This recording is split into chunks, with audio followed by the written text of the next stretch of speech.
Mahfud MD, kasus Al Zaitun sebentar lagi bakal ada tersangka.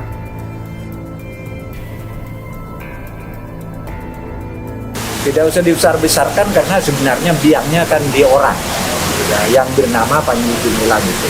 Ini udah di tangan ya. Lembaganya kita lihat perkembangan. Tidak sampai dicabut ya Prof izinnya? Belum ada keputusan sampai ke situ. Kita belum sejauh itu untuk memutuskan. Mendiskusikan sih sudah pernah, tapi kita tidak memutuskan hal yang seperti itu. Kita kan seperti helikopter nih yang di atas melihat ke bawah, Pak. Ridwan Kamil benar ya, melihat di situ ada masalah yang harus dia usulkan, tapi kami memutuskan berdasarkan Indonesia. Gitu. Agama apapun di Indonesia itu dijamin oleh Al-Quran. Al-Quran menjamin. Kemudian bangsa Indonesia dengan sikapnya yang gentle, membuat dasar negara, menjamin seperti apa yang ada dalam ajaran ilahi ini. Tidak siapapun yang boleh menciptakan perpecahan agama. Kalau Allah itu berbicara langsung, maka berarti menyerupai sesuatu, ada suaranya dan ada huruf-hurufnya. Oleh karena itu sesungguhnya itu adalah kalam Muhammad yang merupakan wahyu dari Allah. Apa yang dibicarakan Nabi Muhammad itu semata-mata adalah semua dari Allah Subhanahu wa taala. Itu yang dimaksud. Ya. Panji tidak berhak untuk diadili. Kenapa tidak berhak diadili? Ini kan bukan persoalan keyakinan dia pribadi. Ini sudah mempropagandakan ke publik. Dengan cara? Dia menyampaikannya di dalam berbagai video, termasuk melalui channel resmi Al Zaitun. Kita bisa buka itu Al Zaitun official di YouTube.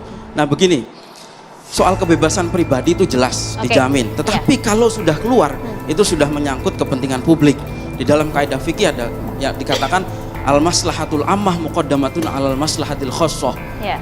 Kepentingan pribadi itu harus disisihkan ketika menyangkut kepentingan umum. Bisa jadi satu maksiat itu dosa kecil, tapi ketika disebarkan, dipropagandakan, itu menjadi dosa besar. Bahwa pernyataan sikap 3 pilar Forum Membela Islam, PA 212 dan GNPF Ulama itu, yaitu sikap kami tegas bahwa tangkap Panji Gumilang dan bubarkan Al Zaitun. Bahwa Panji Gumilang sebagai tokoh dan pemimpin dari Pondok Pesantren Indramayu telah nyata-nyata menebarkan paham sesat dalam agama Islam dan menimbulkan keresahan di tengah umat Islam. Bagi saya soal boleh menilai orang lain itu sesat atau tidak, itu hanya Allah yang berhak itu. Jadi kalau kita mengatakan itu terhadap orang lain, itu sama saja kita mengambil alih hak prerogatif dari Allah itu sendiri, begitu. Allah memberikan tuntunan kita kepada Al-Quran, mana sesat, mana yang tidak sesat, mana yang haram atau bukan haram, itu semuanya sudah tertulis. Tinggal kita mau melaksanakan ajaran itu. Kalau nggak ada yang sesat, ini nggak ada hukuman terhadap orang sesat, tidak ada pidana penjara, tidak ada kesalahan. Bagaimana kita hukum bisa menentukan orang salah atau tidak? Itu adalah wewenang manusia.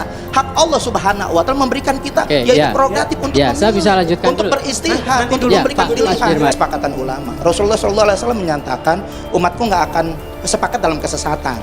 Artinya kalau yang sudah bukan umum, boleh kita katakan sesat.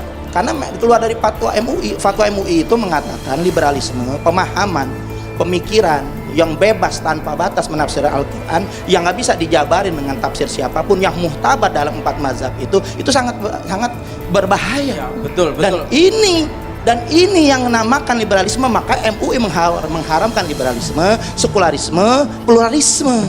Karena kenapa? Kita tunduk kepada kesepakatan ulama, kita nggak pusing-pusing, kita nggak usah ibaratnya bersusah payah. Sudah ada mereka yang kesepakatan ulama, ada NU, ada Muhammadiyah, mereka serahkan kepada mereka. Maka fatwa kepada Al Zaitun ini kita juga serahkan kepada fatwa MUI dan kita tunduk kepada MUI. Wakil Presiden Ma'ruf Amin menerima Menko Polhukam Mahfud MD dan Panglima TNI Yudo Margono di Istana Wapres Jakarta. Mereka membahas sikap pemerintah terkait dengan polemik Pondok Pesantren Al Zaitun dan progres pembebasan pilot susi air yang menjadi KKB. Koordinasi teknis dan laporan tentang perkembangan di lapangan ada 2 hal. Panglima TNI tadi menjelaskan tentang operasi pembebasan sandera, kegiatan pembebasan sandera, kemudian saya soal Al Zaitun, tutur Mahfud usai pertemuan di Istana Wapres Selasa. Mahfud menyampaikan dalam penyelesaian polemik Pondok Pesantren Al Zaitun, pemerintah akan mengambil 3 langkah.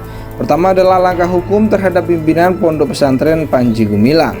Langkah pertama, dakwaan kepada perseorangan yang telah melakukan tindak pidana dengan sekian banyak laporan dan sekarang sudah mulai masuk ke penyidikan. Sudah gelar perkara, sudah diumumkan penyidikan, tinggal beberapa waktu ke depan penersangkaan, papar Mahfud. Sementara dari sisi institusi, Mahfud memaparkan bahwa seluruh operasional dan kegiatan belajar mengajar di Pondok Pesantren Al Zaitun akan berada di bawah pengawasan Kementerian Agama. Terhadap institusinya, sementara ini kita berpendapat itu supaya diselamatkan sebagai lembaga pendidikan dan dibina untuk menjadi lembaga pendidikan yang sesuai dengan visi dan misinya yang tertulis. Tidak boleh ada kegiatan terselubung dan penyisipan kegiatan-kegiatan yang tidak sesuai dengan peraturan perundang-undangan, tutur Mahfud. Ketiga, Mahfud mengungkapkan bahwa akan dilakukan upaya penertiban sosial atas dampak yang ditimbulkan dari polemik Pondok Pesantren Al Zaitun di masyarakat. Hal itu dikoordinasikan oleh gubernur bersama aparat vertikal setempat. Mungkin di situ ada Polda sudah pasti, lalu ada Kabinda sudah pasti, lalu TNI lapisan berikutnya sudah pasti. Nah, itu yang keputusan pemerintah tentang Al Zaitun tidak usah dibesar-besarkan karena sebenarnya biangnya kan di orang yang bernama Panji Gumilang itu.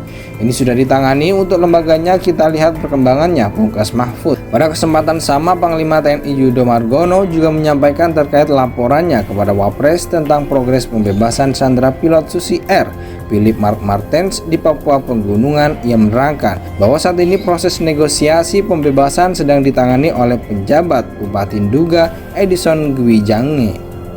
Kita sudah percayakan kepada PJ Bupati Nduga untuk melaksanakan negosiasi, tegas Yudo. Yudo menegaskan keselamatan pilot Susi Air maupun masyarakat sekitar tetap menjadi prioritas, sehingga negosiasi yang damai tetap akan dikedepankan. Sehingga kita masih menunggu, kita percayakan PJ Bupati Nduga untuk melaksanakan negosiasi. Kita tetap mengutamakan keselamatan pilot maupun masyarakat di sekitar situ, jangan sampai menjadi korban, sehingga kita tetap ajukan negosiasi yang damai, tutupnya.